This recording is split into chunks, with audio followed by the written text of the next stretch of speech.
ओम साई राम। आज एक बड़े इंटरेस्टिंग टॉपिक पे चर्चा करने की इच्छा थी। काकोरी कांड का नाम आप लोगों ने सुना होगा। 9 अगस्त 1925 काकोरी लखनऊ ज़िले में है, एक रेलवे स्टेशन है। हिंदुस्तान रिपब्लिकन आर्मी हमारा पहला नेशनल लेवल पे गठित जो है वो रेवोल्यूशनरी ऑर्गेनाइजेशन था। उसके पहले तो छुटपुट ही संगठन काम करते थे। तो ये लोग फंड के लिए प्रयासरत थे। 2 डकैतियां इन्होंने रईसों के यहाँ डाली जो अंग्रेजों के मुखबिर वगैरह थे, और एक निर्दोष आदमी दोनों में मारा गया। राम प्रसाद बिस्मिल के मन में आया ये ठीक नहीं, अब हम सीधे सरकार का खजाना लूटेंगे। इन्होंने रेलवे का खजाना, जो कि एक पैसेंजर ट्रेन से जा रहा था, काफ़ी दिनों तक रेकी की वहाँ लखनऊ से सहारनपुर, उसी में 10 लोगों ने मिलकर लूटने की योजना बनाई थी, जिसमें राम प्रसाद बिस्मिल सबके नेता थे। बाद में 9 अगस्त 25 को खजाना लूटा गया। एक व्यक्ति इसमें मारा भी गया था दूसरे पक्ष से, और उसके बाद जो है ये लोग वो खजाना तमाम प्रकार के शॉल और चद्दर में ले लेके वहाँ से हटे। लेकिन दुर्भाग्य से एक शॉल छूट गई। उससे पता चला कि जिस व्यक्ति की शॉल है वो बिस्मिल का करीबी है, और बिस्मिल का करीबी होने के कारण जो है तमाम अन्य क्रांतिकारियों का धीरे धीरे सुराग मिलना हुआ। 40 क्रांतिकारी इसमें गिरफ्तार हुए थे। बाद में इन 40 में 4 को मृत्युदंड की सजा मिली।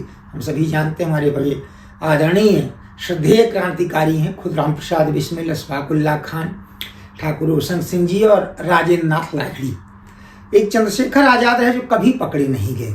वैसे अंग्रेजों ने कुल 25 क्रांतिकारियों को सजा इसमें जो है सुनाई थी। एक रोचक प्रसंग आपको इसमें ये बताता हूँ। एक क्रांतिकारी थे प्रणवेश चटर्जी। प्रणवेश चटर्जी की राइटिंग बड़ी सुंदर थी। तो जज ने पूछा कि अगर तुम्हें छोड़ दिया जाए तो कुछ बाद में सरकारी नौकरी वगैरह की तैयारी करोगी? उन्होंने मौके का फ़ायदा उठाया, कहते हाँ। तो उनकी 1 साल की सज़ा कम कर दी गई थी। और कुछ बड़ी रोचक चीज़ें, राम प्रसाद बिस्मिल ये हमारे अनूठे क्रांतिकारी थे। उनके अंदर वैचारिक गंभीरता एकदम वही थी जो बाद में भगत सिंह ने फॉलो की। आपको तो मालूम ही होगा, मैं कई बार क्लास में भी चर्चा कर चुका हूँ, राम प्रसाद बिस्मिल के नाम से टर्की में एक शहर है। हमारे क्रांतिकारी के नाम पर टर्की देश में, जो कि पूरी तरीके से आजकल आप देख ही रहे हैं कि मुस्लिम कट्टरपंथ वहाँ उभार पे है, लेकिन वहाँ एक शहर राम प्रसाद बिस्मिल के नाम पे है। बिस्मिल ने अशफाक उल्लाह खान जो उनके सहयोगी थे, उनके विषय में जो जो लिखा है पढ़ेंगे तो आपको गर्व होगा। उन्होंने अशफाक को हीरा बताया था।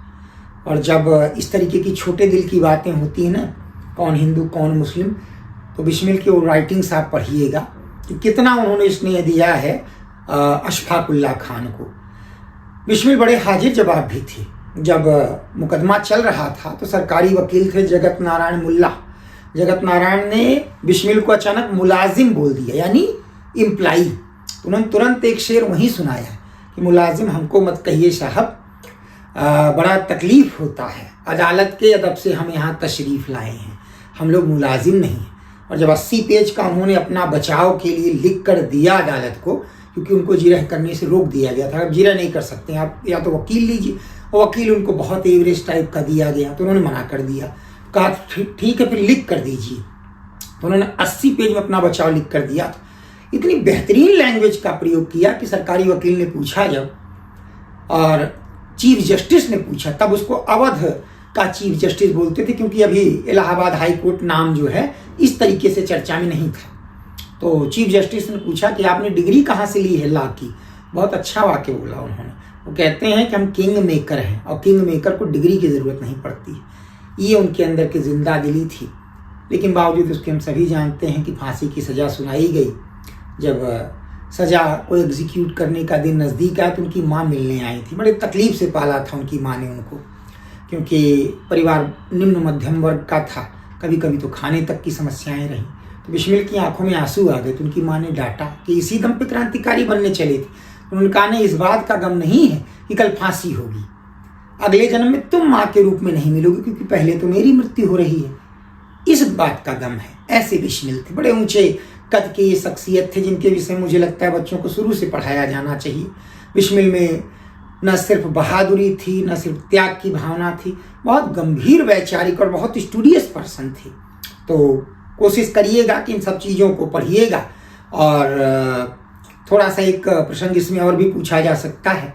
सचिन नाथ सान्याल जी हमारे बहुत प्रसिद्ध क्रांतिकारी थे, लेकिन सान्याल साहब को इसमें काला पानी की सजा सुनाई गई थी जब उन्होंने ये कहा कि हम आगे चलकर ऐसी किसी गतिविधि में भाग नहीं लेंगे। एक टैक्टिक्स होती थी कि हम एक बार छूट के आ जाते हैं, फिर देखते हैं, फिर कौन सा हमें कोई रोक लगाता है। तो उनकी सजा थोड़ी कम कर दी गई थी, आजीवन कारावास में कन्वर्ट कर दी गई थी।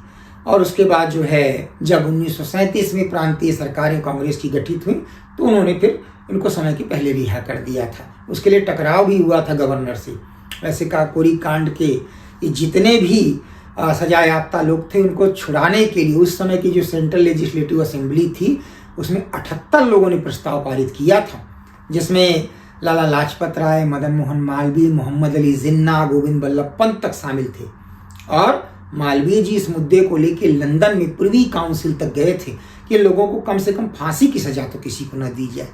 लेकिन आप जानते ही हैं अंग्रेजों ने यही चीज़ कि भाई इन लोगों ने लोगों को मारा है, सम्राट के विरुद्ध गुनाह किया है, तो सब कैसे सजा माफ कर सकते हैं। तो सजा तो बरकरार ही रखी खैर, लेकिन किस तरीके से पूरा देश एकजुट हो जाता था क्रांतिकारियों के लिए, इसका भी एक अच्छा प्रमाण है। इसको देखिएगा। धन्यवाद।